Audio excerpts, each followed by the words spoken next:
شکستن سلیقه. یه ایران میخوایم نونشو تغییر بدیم، الفش هم مهمه.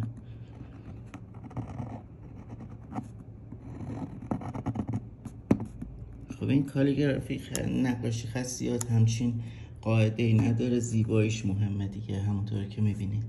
ولی خب نستعلیق قواعدی رو پیروی میکنه که باید روش بیشتر دقت کنیم. یا ایران دیگری از شکسته براتون می‌نویسم.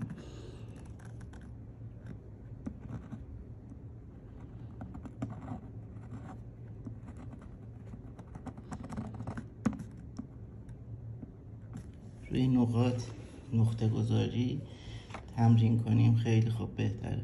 این لترینگ بهش میگیم. یه لترم انگلیسی بنویسیم برای اینکه یه ایران اول بنویسیم، ایران مهمتره. ایران سعی میکنیم که قلم رو از روی صفحه بر نداریم وگرنه دستمون دچار لرزش میشه. ببینید یه لترینگ براتون پشت هم می‌نویسم ببینید.